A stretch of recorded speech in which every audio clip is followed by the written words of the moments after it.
This week in movies, we have two huge, massive movie reviews for you. Also, the last two movies, fittingly, of the summer. Oh. Of our summer, of movies. Of our summer of chance. I mean, like, there's other movies coming out. Obviously, the summer is not officially over, but this is basically the end. Yeah. District 9 and Inglourious Basterds. We're going to start with District 9. So, District 9 comes from the two dudes that were going to make us our Halo movie that got canned. Yes. Produced by Peter Jackson, directed by Neil Blomkamp, who is a commercial director who did this really awesome short film we've talked about this before, Alive in Joburg, that was the genesis of this movie, District 9. It's a science fiction film. It was made for $30 million, which, to put that in perspective, is The catering budget for Transformers 2. Is half the budget. I won't even bring up other science fiction movies that this is similar to. It is half the budget of this summer's big comedy, Funny People. It is $5 million less than the budget of this summer's low-budget comedy, zero special effects, The Hangover. It's what the story. It takes place in this fiction of a spaceship winding up in Johannesburg, South Africa, and a piece of this ship This happened 20 years ago. Happened 20 years ago, and a piece of the ship lands, and there's these aliens that South Africa has to deal with, and they section them off in District 9. A slum and then the movie explores what happens in dealing with this problem in a very unique way. It's shot like as if it's a documentary. It has more in common, I would say, with Bruno this year, in that it's sort of storytelling, but also documentary. It's sort of The Office meets The Fly meets some sort of action movie. Right. Pick any action movie. Yeah. Aliens. Yes. So in our summer wager, I said this is going to be the biggest thing this summer. You compared it to Cloverfield. Yes, true. Yes. But not in. I don't want those two sentences linked. But You did it, not me. no, but I didn't mean Just it that repeating what way. you But said. anyway, so Jeff, was I right? Yeah, the movie's phenomenal. It's phenomenal. I was absolutely blown away by it.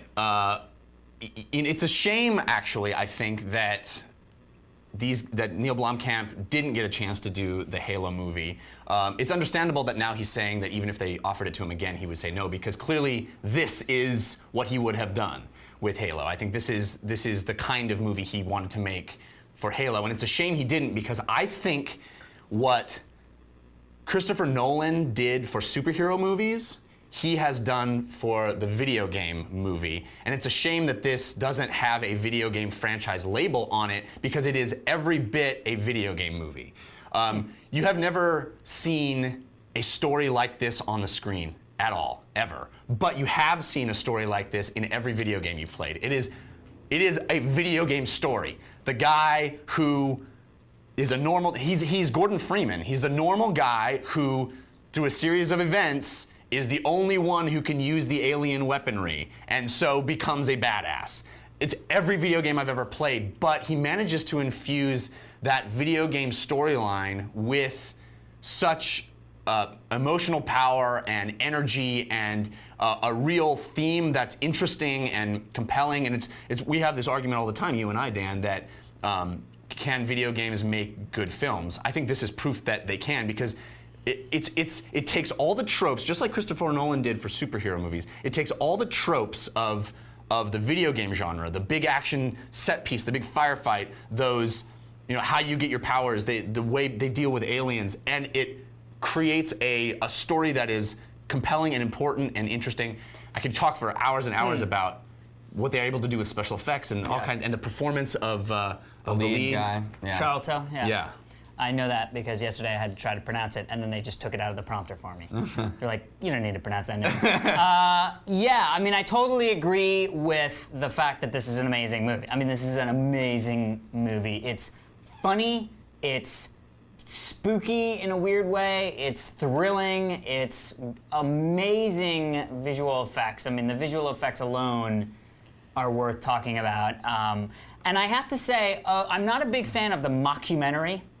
And I was sort of shocked that you compared it to Bruno, because this movie, to me, sort of starts, the first 10 minutes, it feels like a mockumentary, and then you just forget how you're getting the experiencing the story, and you just fall in love with the story. And for me, the sort of feel of it being shot documentary, and I mean, realistically, the concept of it being shot documentary falls away halfway through the movie, but you never see the transition. It's almost like a seamless move from documentary film to flat-out action movie, and it happens so seamlessly. I mean, the guy has able to do that balance of the documentary footage, and it just all works amazingly. And at the end of the day, it's great to see an original sci-fi concept that's not a remake. It's not the remake of a book. It's not based on a video game. It's not based on a video game, and I do agree that that's awesome video game storytelling. However, it's just so nice and refreshing to see something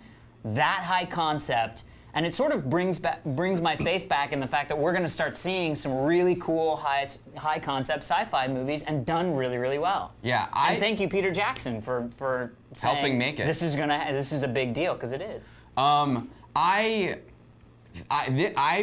This is a very hyperbolic statement, but I really do mean it. I think, like Star Wars was in the 70s, like The Matrix was in '99, this movie is for now. This really is one of those movies. This is, as you're watching it, it's such a gem of an experience to see something that you have never seen before. And as you're watching it, you're like, I've never seen this before, like this. I'm more with Alex. Not that you were arguing, but I disagree. I think, well, first of all, I think that those video games come from movies, and I'm really glad that.